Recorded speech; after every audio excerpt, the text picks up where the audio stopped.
acara, izinkan saya untuk berpantun terlebih dahulu. Makan daging kambing gulai sambil minum kopi bakaran. Nikmat.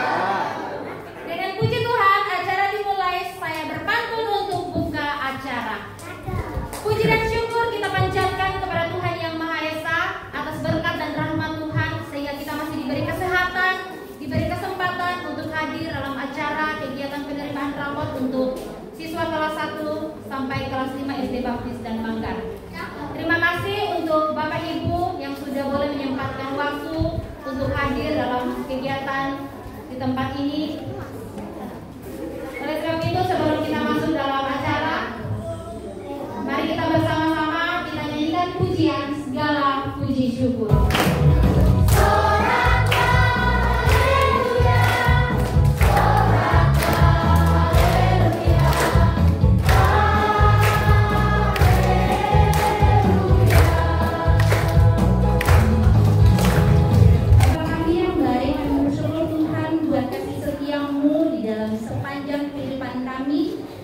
Pada hari ini Tuhan, kami akan menyerahkan atau anak-anak akan menerima hasil dari kerja keras mereka, hasil dari belajar mereka selama ini. Tuhan, biarlah Tuhan hasil yang mereka peroleh dapat memuaskan hati mereka, dan kami menyerahkan setiap rangkaian kegiatan kami hari ini. Kami pertaruhkan di dalam nama Tuhan Yesus, kami telah berdoa.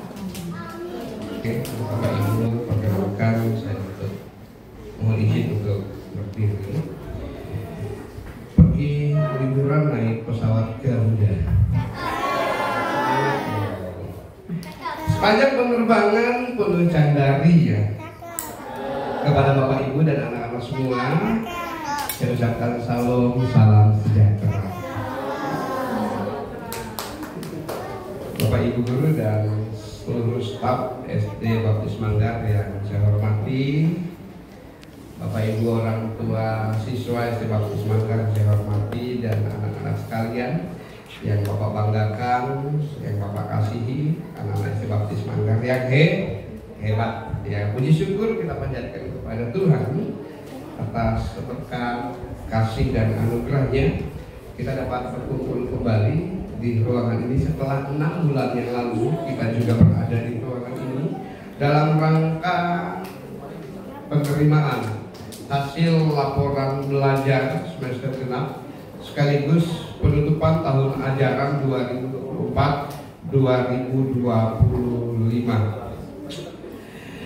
Sebagai kepala sekolah, pertama-tama saya ingin menyampaikan apresiasi yang setinggi-tingginya kepada para guru SD Baptis Manggar yang selama 1 tahun ajaran ini, yaitu tahun ajaran 2024, silahkan masuk Bapak Ibu, masih bisa anak-anak bisa 4 isinya ya, bisa berempat, atau kasih orang tua lebih dulu, anak-anak untuk bisa bergabung lebih cepat ya.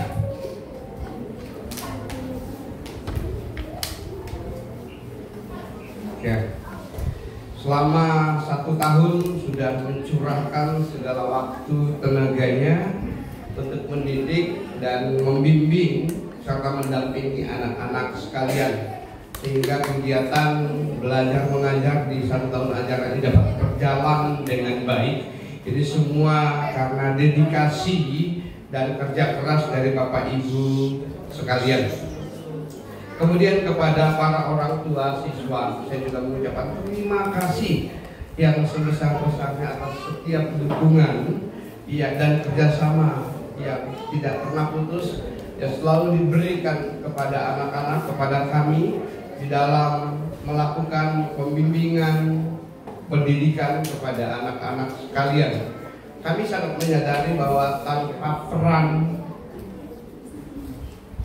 dari Bapak Ibu sekalian ya, tentu kami tidak dapat melakukan kegiatan pembelajaran dengan baik, karena tidak ada kegiatan yang mungkin dalam tanda kutip tidak memerlukan pengorbanan ya. Pengorbanan dalam hal ini bisa dalam bentuk pengorbanan pikiran, buah pikiran di Bapak Ibu, waktu, tenaga, dan lebih-lebih dalam hal dana. Nah, Bapak Ibu yang saya hormati, kegiatan kegiatan pendidikan merupakan tanggung jawab kita bersama. Perlu kesinergian antara sekolah dengan Bapak Ibu, dan itu menjadi kunci keberhasilan bagi anak-anak kita. Dan buat anak-anak sekalian, anak-anak yang hebat dari kelas 1 sampai dengan kelas 6, terima kasih atas kalian semua yang sudah mengikuti kegiatan belajar sepanjang tahun ini dengan baik, ya, berjuang untuk mengalahkan kenyamanan di tempat tidur, ya, harus bangun pagi-pagi, kemudian meninggalkan rumah, berpisah dari orang tua dari jam 7.30 sampai dengan jam 12-an, ya, bahkan lewat, baru bisa jumpa kembali dengan orang tua. Bagi yang sudah ada di kelas 5-6 mungkin sudah biasa, tapi bagi yang masih berada di kelas 1, kelas 2 tentu itu bukan satu hal yang mudah, ya. Kalau tidak sekolah, liburan bisa bangun jam 9, bisa bangun jam 10, tapi ketika harus sekolah maka perlu bangun lebih awal. Nah, apa yang sudah kalian berikan, ya, perjuangan dan pengorbanan kalian itu Bapak sangat hargai. Nah, Bapak Ibu dan anak-anak sekalian, laporan hasil belajar yang nanti akan disampaikan, tentu ini bukan berbicara sekedar angka saja, namun lebih daripada itu adalah sebagai sebuah refleksi dari proses pembelajaran yang sudah anak-anak kita terima. Dan anak-anak juga perlu tahu hasil dari raport atau angka-angka yang tertulis di dalam raport kalian itu adalah cerminan dari seberapa kalian serius di dalam mengikuti proses pembelajaran selama ini. Nah, bagi yang sudah mencapai hasil maksimal, bersyukur, tapi tidak boleh bongkar, tidak boleh sombong. Sebaliknya, bagi yang masih mendapatkan nilai mungkin masih belum memuaskan orang tua, Bapak Ibu jangan berkecil hati, anak-anak jangan bersedih. Ya, masih ada kesempatan di tahun ajaran baru 2025-2026 untuk memperbaiki semuanya. Yang jelas setiap anak punya peluang untuk mencapai hasil yang maksimal, untuk meraih hasil maksimal. Dan jangan lupa setiap anak juga berpeluang untuk jatuh ke dasar yang paling dalam. Nah, kuncinya ada di mana? Ada di diri anak dan juga orang tua serta guru di sekolah. Karena itu sekali lagi, mari lihat hasil belajar yang nanti Bapak Ibu akan dapatkan. Perhatikan dengan baik nilai dan juga deskripsi yang ada, serta catatan yang diberikan oleh guru kelas masing-masing. Ada pesan-pesan yang disampaikan untuk jadi perhatian. Dan juga anak-anak tolong dibaca, jangan cuma serahkan rapotnya kepada papa mama, tapi tidak melihat nilai-nilaimu, catatan gurumu, karena ada pesan-pesan yang guru-guru berikan di situ. Apa yang harus diperbaiki, apa yang harus ditingkatkan, ya, apa yang harus dipertahankan. Jadi pertahankan, berjuang pertahankan. Kemudian yang perlu ditingkatkan, berjuang untuk meningkatkannya. Lalu sifat-sifat yang dianggap atau dirasa kurang baik dan dijadikan sebuah catatan, mari berjuang juga untuk meninggalkannya. Ya, nah Bapak Ibu, di dalam kesempatan yang baik ini, saya juga ingin mengingatkan kembali tentang 7 kebiasaan anak Indonesia yang digagas oleh Kementerian Pendidikan, ya, Kementerian Pendidikan Dasar dan Menengah. Apa itu? Nah, 7 kebiasaan itu, yang pertama, anak-anak masih ingat yang pertama apa? Yang pertama apa, anak-anak? Nah, kebiasaan ini untuk melatih kedisiplinan dan memberi waktu lebih bagi anak untuk mempersiapkan diri ketika akan berangkat ke sekolah maupun untuk melakukan aktivitas-aktivitas lainnya, sehingga tidak ada istilah tergesa-gesa. Aduh, tadi aku tidak sempat, kelupaan soalnya waktunya mepet. Kenapa? Karena ada kebiasaan yang pertama tadi, bangun pagi. Yang kedua, beribadah. Tapi bagaimana anak ketika bangun pagi dia sadar bahwa hidupnya saat itu adalah anugerah Tuhan, sehingga ia kemudian berlutut di hadapan Tuhan dan berdoa, mensyukuri keberadaan diri, mensyukuri Tuhan sudah jaga sepanjang malam, Tuhan sudah jaga orang tua sepanjang malam, Tuhan juga sudah turunkan berkat untuk dinikmati di sepanjang hari, dan mohon pimpinan penyertaan Tuhan sehingga terhindar segala mara bahaya kecelakaan, pekerjaan orang tua diberkati, anak-anak saat belajar juga diberkati. Lalu yang ketiga apa? Berolahraga. Nih, seringkali anak-anak bilang kalau sudah ambil HP, disuruh apa-apa sama orang tua, kalau jawabnya gimana? Jawabnya keras. Hilangkan yang namanya mager, malas gerak hanya karena keasikan ini. Tubuhmu perlu bergerak secara teratur, ya, melalui peregangan, gerakan-gerakan ringan yang kamu bisa lakukan. Ketika kamu sudah duduk 10-15 menit lakukan peregangan, itu berolahraga. Atau di jam-jam tertentu pada sore hari sama papa mama ikut jogging, atau lakukan gerakan-gerakan yang meregangkan persendian otot dan lain sebagainya. Ya, ini untuk menjaga kesehatan fisik dan mental, meningkatkan konsentrasi dan juga menyalurkan energi positif. Kemudian yang berikutnya, makan yang sehat bergizi.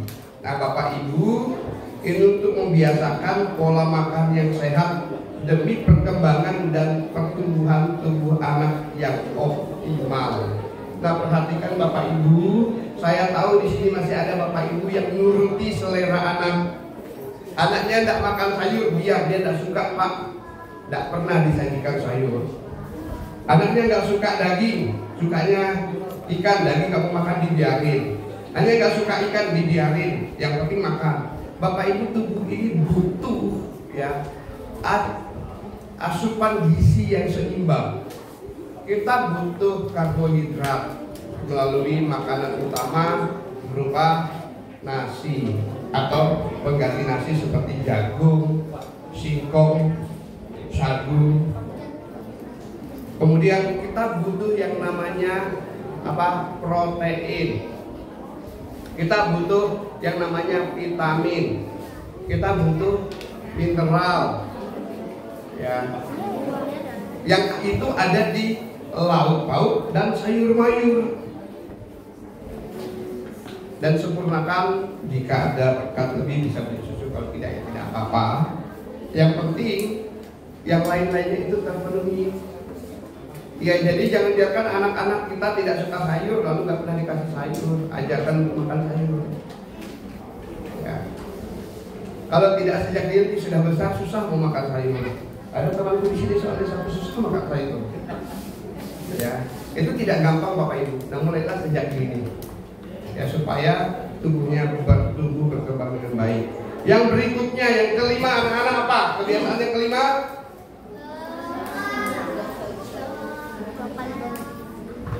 Gemar belajar. Ya. Kemudian berikutnya bermasyarakat, ini untuk melatih kemampuan bersosialisasi, bekerja sama, peduli satu dengan yang lain, untuk membentuk pribadi yang adaptif dan solider, tidak egois, tidak mementingkan diri sendiri, tapi punya kepedulian kepada orang lain. Dan kebiasaan yang terakhir apa, anak-anak? Kebiasaan yang terakhir apa, anak-anak? Semuanya bilang dulu sama Pak Paulus apa? Ya, ini untuk mengembalikan energi, menjaga kesehatan tubuh, meningkatkan fokus di hari-hari berikutnya.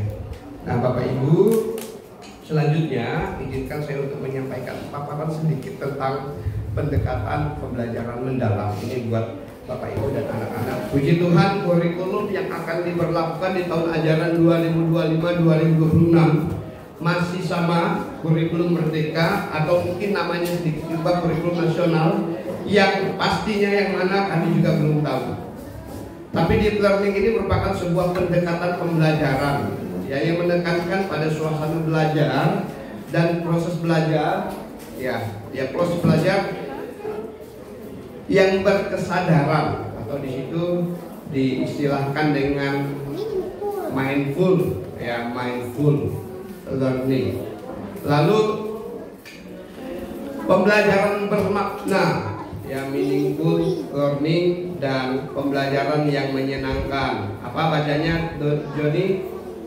joyful learning. Nah, mindful, meaningful, dan joyful ini dikemas, ya, dikemas untuk menciptakan pembelajaran yang dapat meningkatkan kualitas pembelajaran anak-anak yang meliputi 4 unsur di dalam hidup kita, yaitu melalui olah pikir, itu bicara tentang intelektual, kemampuan daya pikir, lalu olah hati, ini bicara tentang etika, lalu olah rasa, estetika, kemudian olahraga, kinestetik, dan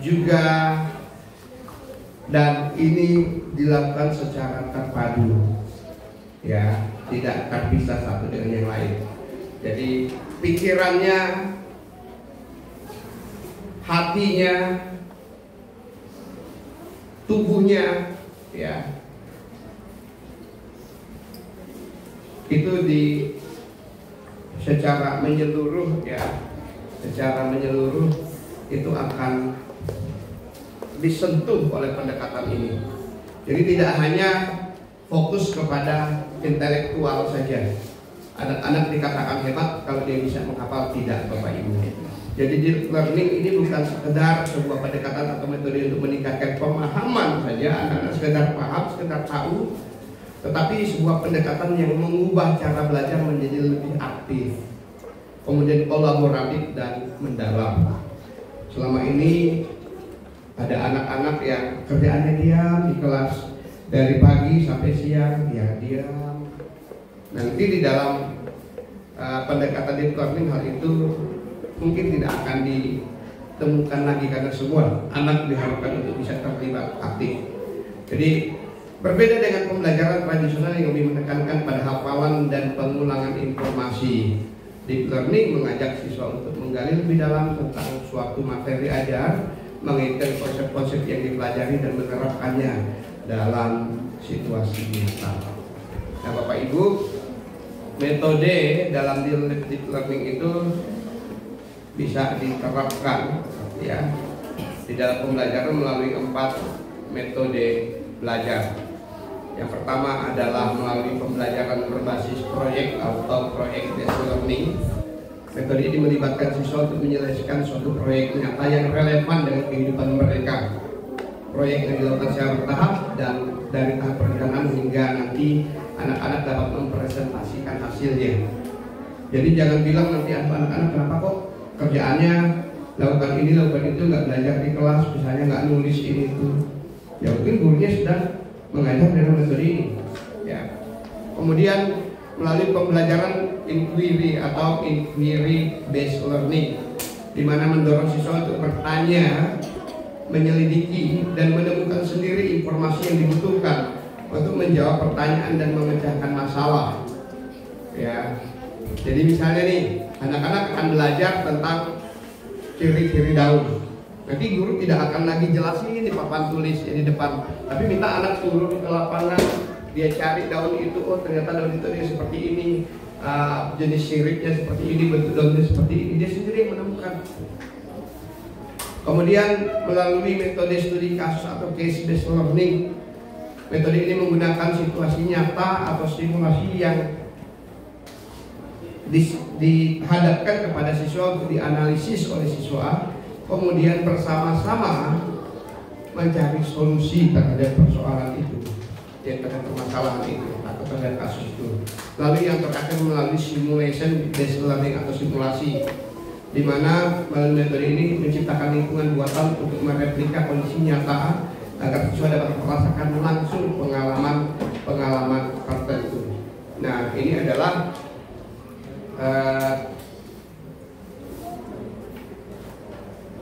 metode yang bisa diterapkan terkait pendekatan deep learning. Lalu 3 prinsip atau 3 dimensi di dalam deep learning itu mencakup, tadi saya sudah sampaikan di awal, yaitu meaningful learning, mindful learning, dan joyful learning.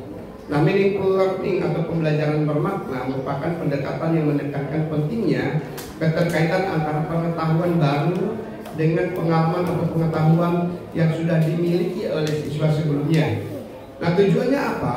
Tujuannya agar siswa dapat melihat bagaimana materi yang dipelajari itu relevan dengan hidup mereka, sehingga membuat mereka menjadi pembelajar yang lebih mandiri dan lebih mudah di dalam memahami dan tahu apa signifikan dari materi yang diajar itu. Ya, dan jadi ada karakteristik dari meaningful learning. Yang pertama adalah keterhubungan konseptual, relevansi dan internalisasi dari pengetahuan. Lalu yang ketiga adalah mindful learning. Mindful learning ini atau disebut sebagai pembelajaran berkesadaran. Ini menuntut siswa untuk terlibat sepenuhnya dalam proses belajar dengan perhatian yang penuh. Pembelajaran tidak hanya menekankan pada hasil akhir, tetapi juga memberi perhatian pada proses yang dilalui. Nah, Bapak Ibu nanti di dalam laporan hasil belajar ada deskripsi. Deskripsi itu bukan hasil deskripsi dari ketika dia ulangan lalu nilainya sekian untuk tujuan ini. Bukan di situ. Tapi deskripsi itu hasil dari pengamatan selama proses pembelajaran yang dilakukan anak-anak di sepanjang satu semester. Itu disebut sebagai penilaian formatif. Ya, kalau penilaian nanti mereka ulangan itu sumatif. Ya. Tapi untuk deskripsi pada rapat itu dari penilaian formatif, itu penilaian yang dilakukan guru ketika proses pembelajaran. Nah, ini juga ada hubungannya dengan mindful learning. Karakteristik dari mindful learning kehadiran penuh refleksi dan fleksibilitas berpikir. Lalu yang berikutnya, joyful learning atau pembelajaran yang menyenangkan bertujuan untuk menciptakan pengalaman belajar yang positif dan mampu menumbuhkan semangat belajar serta meningkatkan keterlibatan siswa. Jadi dengan lingkungan belajar yang menyenangkan, suasana belajar yang menyenangkan, anak-anak lebih termotivasi dan merasa lebih nyaman dalam belajar. Karakteristik dari deep learning ini ada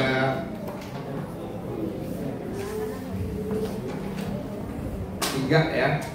Yang pertama fokus pada esensial, pada materi esensial, materi-materi ini, lalu kemudian pengembangan karakter dan soft skill, dan yang terakhir pembelajaran yang fleksibel.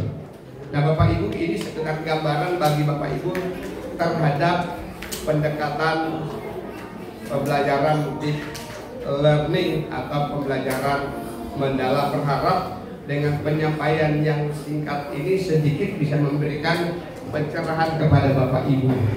Nah, anak-anak sekalian dan Bapak Ibu sekalian, sebentar lagi akan memasuki masa liburan ya. Nah, Bapak ingin pesan kepada anak-anak sekalian, manfaatkan liburan ini dengan baik ya.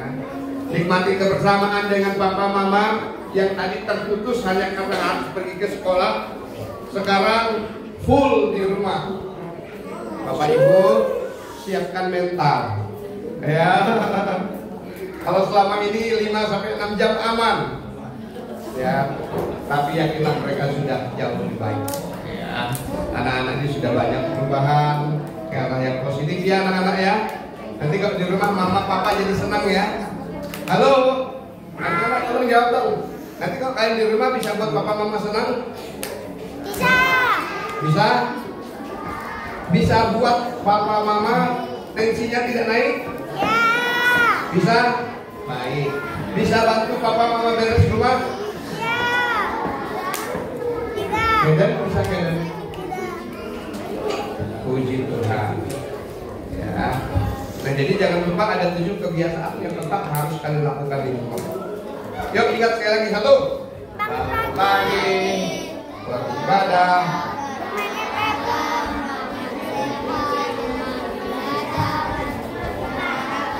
Iya. Baik Bapak Ibu, sebelum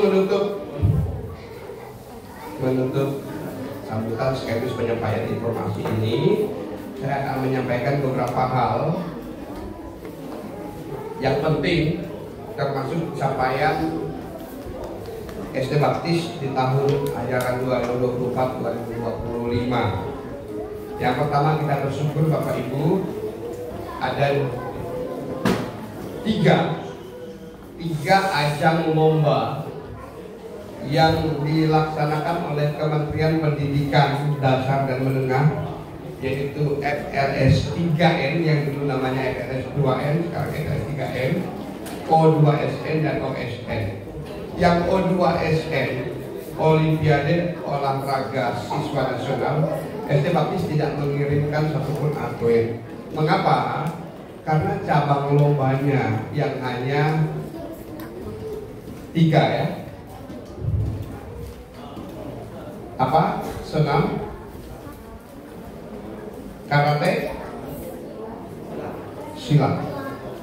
Dan ketiga cabang ini memang anak-anak kita ya tidak ada atlet di anak-anak kita ya, tidak ada anak-anak kita yang menguasai 3 cabang ini. Adanya di badminton, renang ya. Tapi tahun ini tidak muncul, tidak diperlombakan, sehingga kita tidak mengirimkan atlet di O2SN. Di FLS 3EN, puji Tuhan ada beberapa cabang yang kita ikuti, dan 2 diantaranya itu seni kriya dan menulis cerita lolos ke tahap final tingkat kabupaten, dan keduanya berhasil menorehkan prestasi. Yang pertama atas nama Kimberly ya, Kimberly Alexandra. Ini nama-nama Kimnya banyak ya, soalnya Kimberly Alexandra yang berhasil meraih peringkat kelima. Nah, puji Tuhan, kalau sebelumnya peringkatnya hanya sampai peringkat 3, tapi tahun ini Dinas Kementerian Pendidikan Dasar dan Menengah memberi apresiasi sampai dengan peringkat kelima, dan Kimberly Alexandra meraihnya. Yang kedua adalah Annabel Evelyn Luten, mana? Ya, itu berhasil menorehkan prestasi juara 2 tingkat kabupaten. Nah, memang sayangnya untuk tingkat provinsi hanya diambil juara 1. Ya, yang lolos ke tingkat provinsi pun tidak akan berangkat ke provinsi Bapak Ibu, hanya mengirimkan video. Lalu nanti kalau lolos dari tingkat provinsi ke nasional juga tidak ke nasional Bapak Ibu, hanya mengirimkan video. Pemenangnya baru akan diundang ke Jakarta. Kasihan ya buat anak-anak kita, tapi itulah kondisi di dunia pendidikan hari ini. Kemudian Bapak Ibu, untuk OSN sampai hari ini belum ada pengumumannya. Ya, kita tunggu, semoga nanti ada yang lolos ke tahap berikutnya. Kalau tidak ya tidak apa-apa. Terima kasih buat 10 anak, 10 murid, 10 siswa yang sudah mengikuti kegiatan OSN untuk Olimpiade bidang IPS, bidang IPA, dan bidang matematika. Ini juga unik Bapak Ibu. Anak-anak selama ini tidak ada belajar secara khusus pembelajaran IPS, tapi di dalam Olimpiade muncul Olimpiade IPS. Ya, belajarnya IPA dan IPS digabung, tapi lombanya dipisah. Itulah yang terjadi. Kemudian Bapak Ibu, kita juga bersyukur karena di tahun 2025 untuk yang ketiga kalinya, jadi 3 tahun berturut-turut, ya, sekolah kita SD Baptis Manggar oleh Kementerian Pendidikan Dasar dan Menengah kembali ditetapkan sebagai sekolah berkinerja terbaik. Terima kasih Bapak Ibu guru, terima kasih Bapak siswa. Jadi di Kecamatan Manggar hanya ada 3 sekolah ya yang mendapat predikat berkinerja terbaik. Memang kita belum sampai pada tahap sekolah berprestasi, tapi ada kemungkinan dengar mungkin tahun depan kita bisa akan meraih predikat itu. Ya, apa sih bedanya? Dua-duanya sama-sama sudah menunjukkan yang menunjukkan kualitas pendidikan yang baik di mata Kementerian Pendidikan Dasar dan Menengah. Jadi bukan kata orang sini, bukan kata tetangga, tapi oleh kementerian. Dari mana penilaiannya? Ada banyak sekali variabelnya, ya, dari ANPK, lalu kemudian dari rekod prestasi yang diraih dan lain-lain sebagainya. Kami juga tidak terlalu tahu. Tapi yang jelas penilaian itu bukan penilaian yang sembarangan hanya dalam bentuk opini atau persepsi saja, tapi dari bukti-bukti otentik, ya, capaian-capaian otentik yang kita bisa capai. Sehingga pendidikan itu 3 tahun kita tetap bisa pertahankan. Ya, puji Tuhan. Berikutnya Bapak Ibu, saya ingin menyampaikan bahwa libur sekolah itu dari tanggal 19 Juli, besok ya, besok sampai dengan tanggal sementara ini 13 Juli 2025. Lumayan panjang ya. Semoga betah di rumah. Dan tanggal 14 Juli jika tidak ada perubahan, kalau ada perubahan secepat mungkin kami akan informasikan kembali. Ya, sementara kami pegang tanggal 13 Juli sesuai dengan kalender pendidikan provinsi. Ya, di kalender pendidikan provinsi itu 14 Juli masuk. Tapi yang kabupaten biasanya ada perubahan, kadang-kadang ada perubahan. Sementara di tanggal 14 Juli. Semoga saja tidak maju, ya. Kalau menurut boleh ya, Pak. Baik Bapak Ibu, yang terakhir. Nah, ini yang terakhir saya akan sampaikan tentang prestasi kelas. Ya, prestasi kelas anak-anak kita di semester yang kedua ini. Anak-anak mau dibaca dari kelas 1 dulu atau kelas 5 dulu? Oh, gitu ya. Ya sudahlah, Bapak mengalah ya. Kelas 1.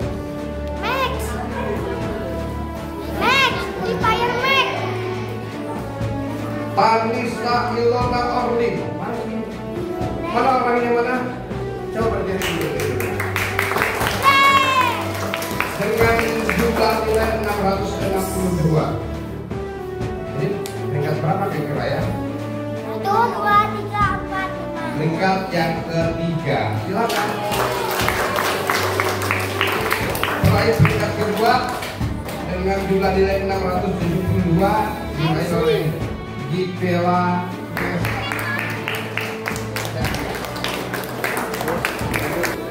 dan peringkat pertama dengan jumlah nilai 681. Apa juara satunya nak? Enswi. Ya. Xavier Enswi Jonathan.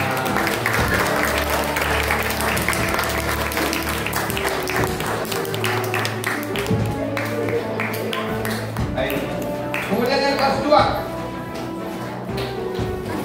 Peringkat pertama dengan nilai 675 hanya 1 susu. Hansel Gilbert Gandali. Peringkat kedua dengan nilai 674, ingat hanya sisi 1 nilainya. Kia Francisca Situmora. Mana dia? Ternyata di sana. Kemudian dengan jumlah 670, Felika Aurelia. Oke.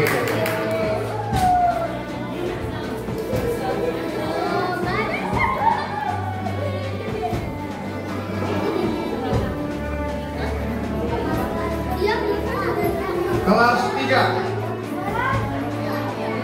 Juara ketiga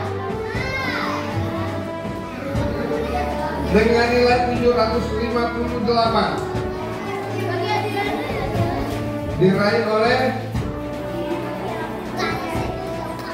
Vicensius Apier.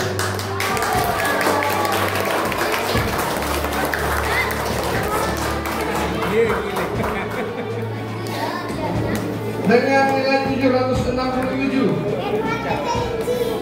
Ya, Kenwat Erdali. Peringkat pertama dengan nilai 780. Ya, Lionel Kenan.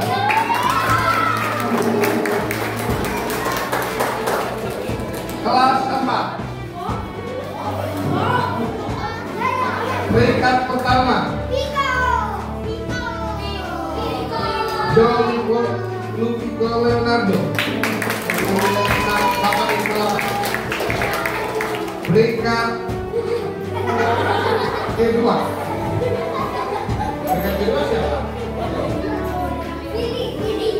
Oke, sama Billy. Peringkat pilihan Japriani. Peringkat tiga siapa? Yang mana?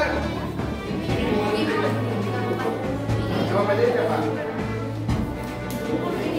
Oh, Kimberly Lin. Benar kan? Oh iya benar. Kimberly Lin. Dengan nilai 8. Ini nih, kelas 5 nih. Peringkat pertama. Siapa? Anabel. Ya, Anabel Estelin Lukan. 880. Silakan.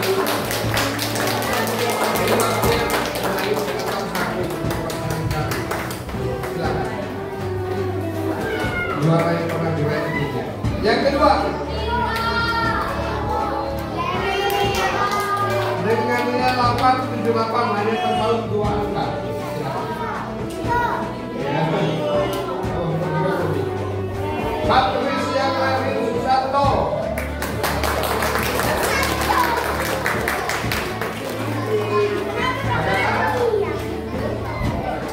Kamu nggak mau?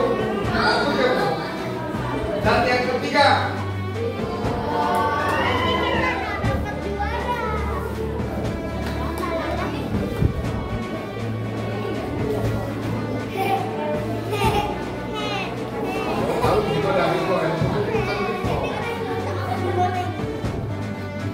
Joe Erwin Topper Dino.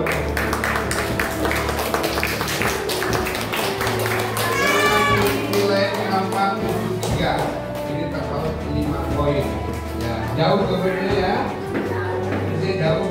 Baik Bapak Ibu, bila anak saya menorehkan prestasi kelas di semester ini. Yang belum, kasih tahu. Nanti semester depan pasti aku, ya. Oke, kamu nggak malu?